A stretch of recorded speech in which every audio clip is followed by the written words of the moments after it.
Hello and welcome back to another episode on the Ambassador Sports Network. I'm your host, Dalito Kulameka. I'm Jonathan Walden. And I'm Shane Dunkley. And for everyone who doesn't really know, we are in here on a Saturday night. It is 11:12 as we are recording this right now. Saturday night work.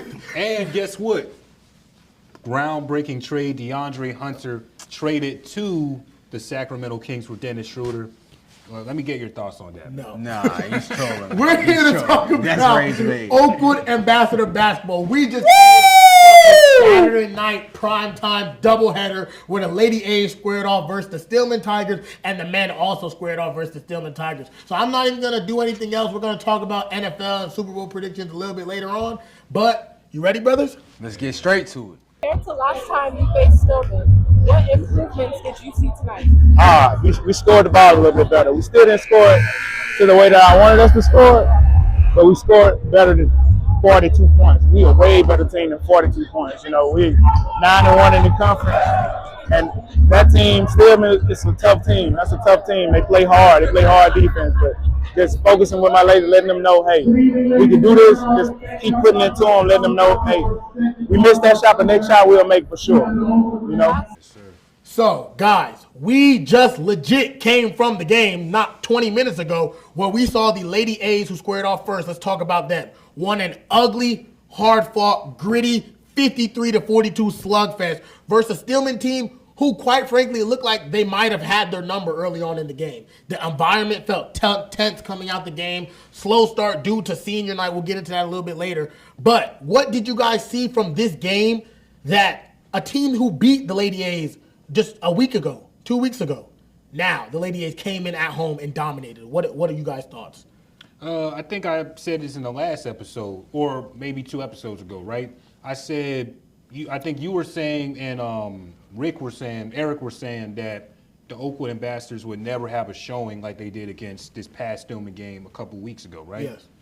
Well, it happened again, right? In a completely different way. Yeah, in a completely different way, and they won, right? And why did we win? Defense and coaching. I'm telling you, this guy, Coach Ronnie, let me put some respect on your name real quick. Coach of the year, if they even have an award like that. Coach of the year Facts. In the NAIA conference. This guy has done wonders for the Oakwood women's team. And games like these show me that we can win a chip and get into that NAIA conference. He's coming in here all calm and collected. The Lady Ambassadors are that.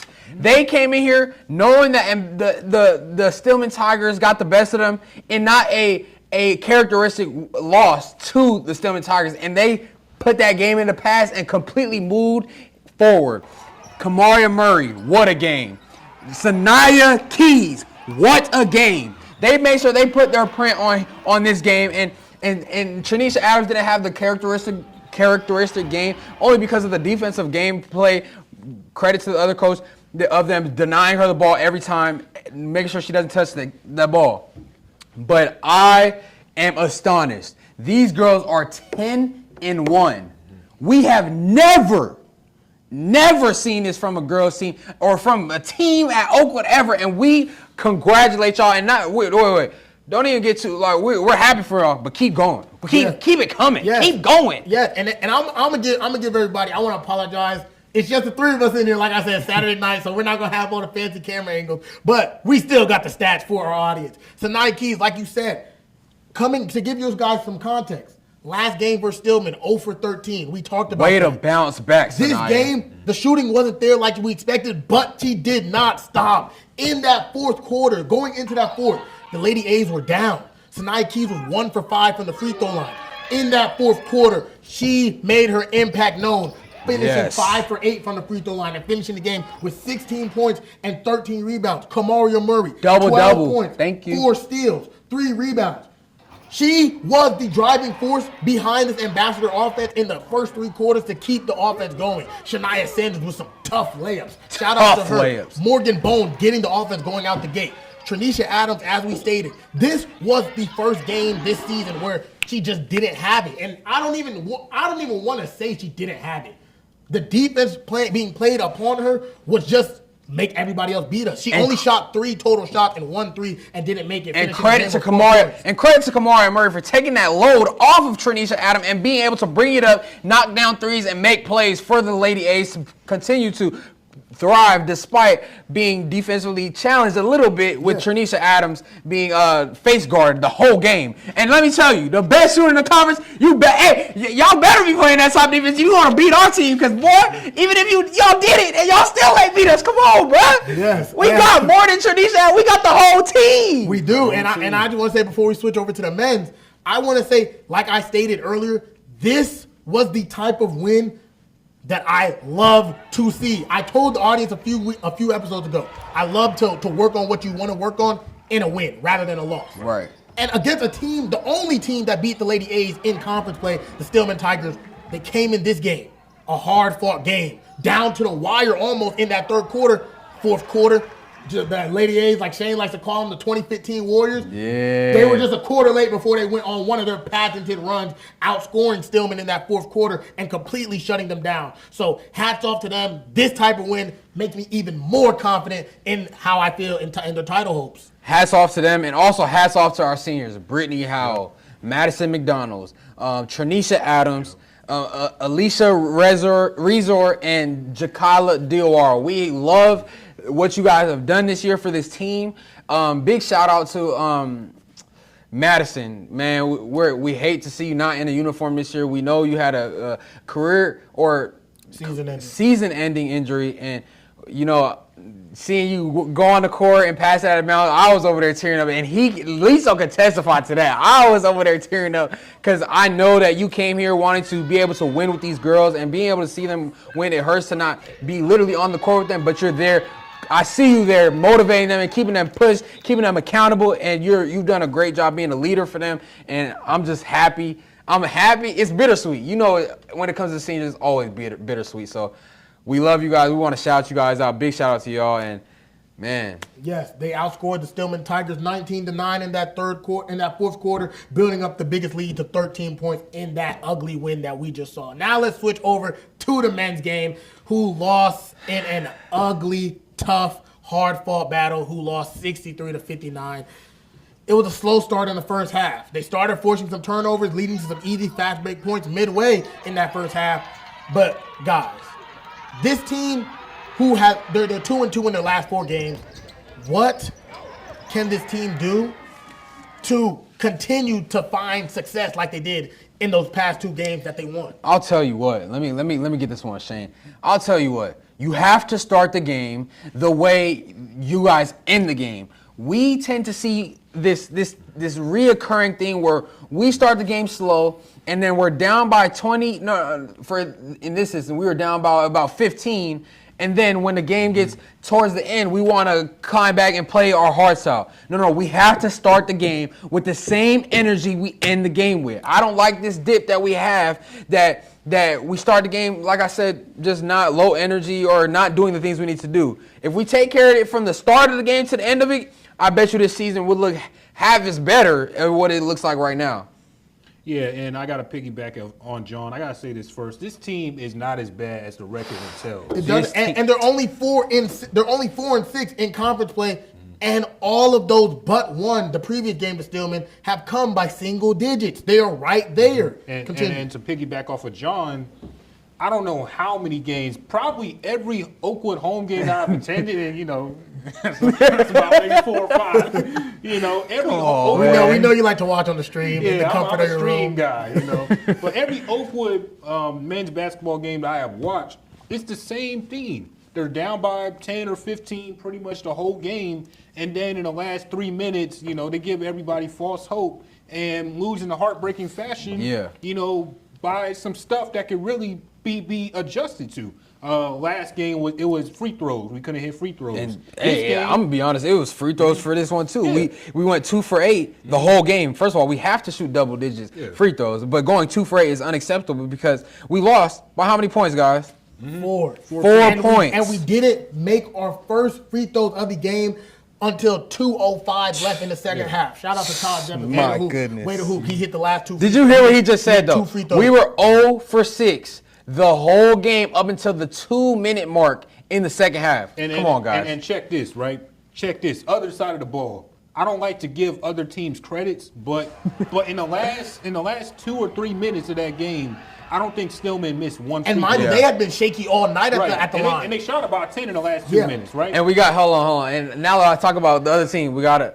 Hey man, Ray. Hey, man. it's hard to see you in another jersey. Hey, that's my intramural freshman year quarterback, man. Put some respect on his name, He's man. not hearing any problems. Hey man, it hurts. You know, it just hurts, man. Go ahead. Lastly, I want to say before, because I want to talk about some NFL. Lastly, before we close, the men's team has to find a way to get more threes up. Simply put, you can't take yourself out of the game by not shooting them. We didn't make our first three until about 6:30 left in the second half. And we didn't hit our second and third threes that we hit in the game, because we hit only 3 threes the whole game.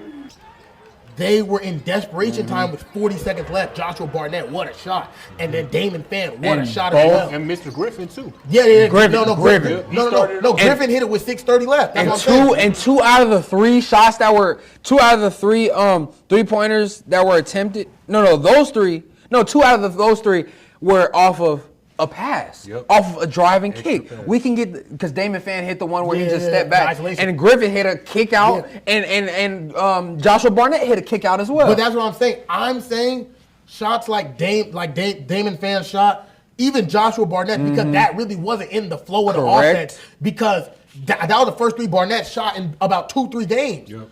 But it's like, Really? Yes. First 3 shot in 2-3 games. Yes, attempted. I believe so. That makes no sense. I believe so. No. But that's what I'm saying. These guys have to go out there and shoot the 3-point shots, even if let them not fall. But they got to do that so that can let our big man in the middle, Jordan Bell, get his buckets. We all know this. He's averaging 20, but his numbers have dipped a little bit because teams are starting to realize, if they're not going to shoot threes, why am I going to go out and respect it? I'm just going to clamp it on the paint and make things harder for Bell and Barnett to put the ball in the hoop, and dudes like Grenner and dudes like Jason Griffin. So this game, although it hurts, I believe these are the type of games where this team is going to learn from. This team is going to learn and improve, and ultimately we'll see a turnaround just like the girls do. That's what I believe. And one more thing, I just got to touch on it again. Yeah, real quick. Sanaya Keys, way to bounce back. Kamaria Murray, way to bounce back. Lady A's, way to bounce back.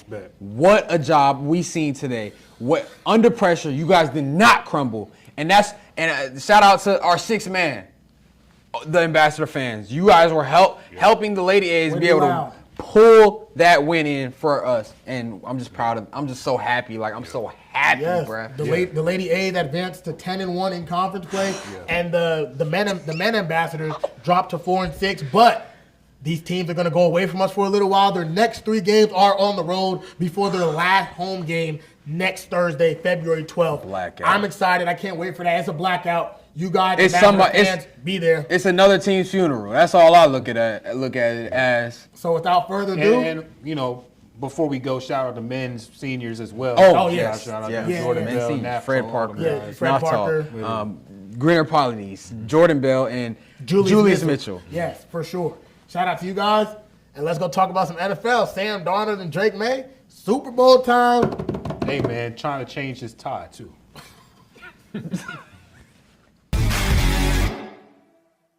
Can't believe we are a week away from the 2025-2026 NFL season finally coming to an end.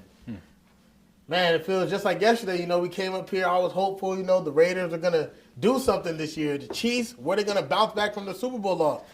We didn't say anything about the Falcons. Yeah, nothing to be said, frankly. But we've come down to the last game of the season next week. The Seahawks versus Patriots in Super Bowl 60, a rematch of Super Bowl 49, where we saw the Patriots beat the Seahawks 28-24 in a very controversial last play on the goal line. So, in this game, 2 different regimes. Those old Super Bowl teams are gone now. These are 2 completely different teams. Sam Darnold for the Seahawks. Has he silenced the critics? Everything that comes behind in his past. And then Drake May. He hasn't been playing at an MVP form, regular season form, in these playoffs so far. You guys can start off with whichever question you want to answer. And I guess I'll dive into Drake or Sam Darnold. and Drake May being the opposite quarterback of the spectrum. He's obviously put up MVP numbers. Matthew Stafford, presumably the MVP in the upcoming days, right? And we look at Sam Darnold, a guy that's been doubted his whole career. By me, in particular, when he was on the Carolina Panthers, I didn't even know he was on the Carolina Panthers. You right? thought his career was coming to an end. Exactly. So this guy's been doubted his whole career, and he's shown this season that he can not only elevate this team, he could play at an MVP level. So you think he has silenced the critics? I do, but here's the thing: we have one more game left. Super Bowl 60. One more. I'm not even going to dive in depth into that game. Yes, we'll give our predictions next week. Have the ghost even arrived yet? That's my only question, right? And we'll see how. In my opinion, I think Sam Darnold has definitely silenced the critics. For years, Sam Darnold has been criticized for his turnovers, his inconsistency, and I think it's just a different story now. We see the Seahawks, they have been able to go throughout this season successfully, and Sam Darnold has been at the heart of that, being able to just lead, and also his completion percentage is the best it's ever been since he's entered the NFL. He's also cut down on his mistakes, and he's also fit into the Seahawks system. He's finally fit into a system after being with the Jets, after being with the Panthers, after being with the Vikings. He's finally been able to thrive somewhere. Not to say he didn't thrive in Minnesota, but he's been able to be clutch, not clutch, but he's been able to lead his team to victories when they needed it most. Yeah, I mean, I'll agree.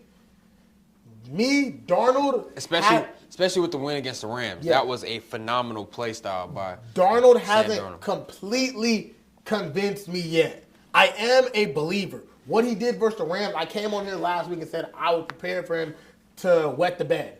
But I didn't know that he was going to do that. I picked the Seahawks to win, just not like that. Sam Darnold shut me up through for 346, 3 touchdowns, 0 interceptions, 56 completion percentage on third down. That was amazing. Completely outdoing Matthew Stafford. But he needs a good showing in the Super Bowl. Doesn't even have to win. Just needs a good showing in the Super Bowl to, put the critics to rest for the next couple of years. I see it as looking like this. Jared Goff and Jalen Hurts. Jared Goff, was in the same position. Is he the guy? Is he this, and that? He won all the time in the regular season. Got to the Super Bowl versus the Patriots and didn't perform. And ever since then, he's been trying to shake those demons, shake those criticisms that Jared Goff's in the biggest game. Can he do this? Can he do that? Regardless of regular season success. But look at Jalen Hurts. Pretty mediocre regular seasons, this and that. But playoff time, he's performing at the highest of all levels. He lost the Super Bowl to Mahomes. And everyone's going to say, Jalen Hurts did this in the Super Bowl. He did this in the Super Bowl. Then he won. And Jalen Hurts, we saw he just had a bad season this year.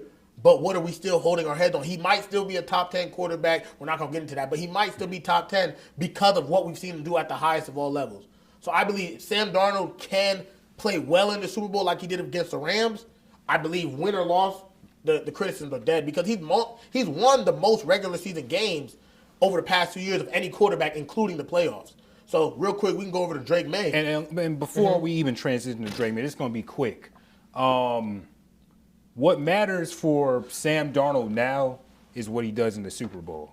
We've seen the last 2 years, he led the Minnesota Vikings to 14 wins, first round playoff exit, but still, regardless, an accomplishment leading the Minnesota Vikings to 14 wins. And we've seen what he's done with Seattle, 14 wins and a Super Bowl appearance. But need I remind you about guys like Matt Ryan, right? Guys that won the MVP, guys that probably put up one of the best seasons in NFL history. Stay with me now, right? Put up the best stats that we've seen in the game of football. This is Sam Darnold, right? But Sam Darnold, all you got to do is not blow a 25-point lead in the Super Bowl. And you're up there with guys like Patrick Mahomes, You're not up there Tom with Brady, Patrick but you are though because you You're have not. a ring. You're not. But It's what, okay. what Anyways, what let's go to separates Dan Drake. Marino Let's go to Drake Sam May. Darnold, right? Let's go to Drake May. How did we bring him back right? Bro, What separates Sam Darnold, Mr. Kelson? I'm shouting out you. This is exactly your point. What separates Sam Darnold from guys like Tom Brady, Peyton Manning, with decor, with jewelry, with the trophy case and the MVPs. million?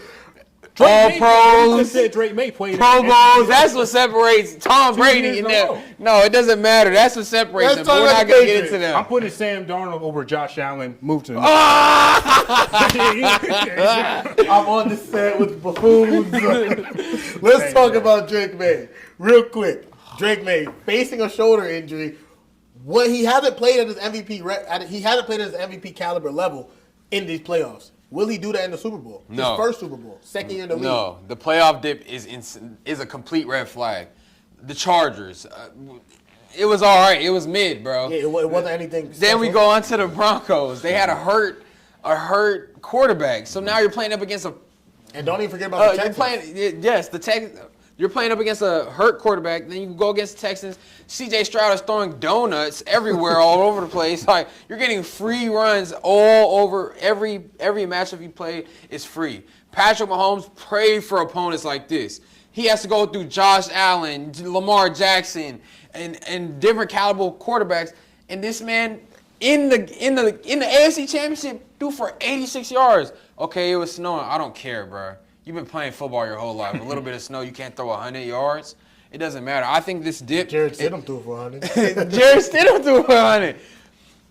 But this dip is something we have to look at because the regular season he played great, but in this playoff we've seen a mid-caliber quarterback be able to win games. And when you're going up against a defense like the Seattle Seahawks, you're gonna see different looks, especially because you're a rookie. You're almost your second year quarterback in the Super Bowl. So you're gonna have to show us something, but I don't think it's gonna be looking good. And real quick before Shane closes us out, I just want to say, I want to bring up some numbers here. The Pats offense is averaging 18 points per game, 4.35 yards per play, 178 passing yards per game, and 278 total yards.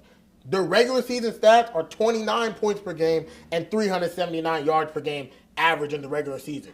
So you see the drop-off. Almost 10 less points per game, almost 100 less yards per game total.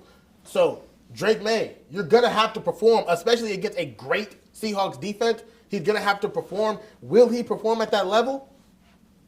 I believe he will. Hey, man, where's this game at?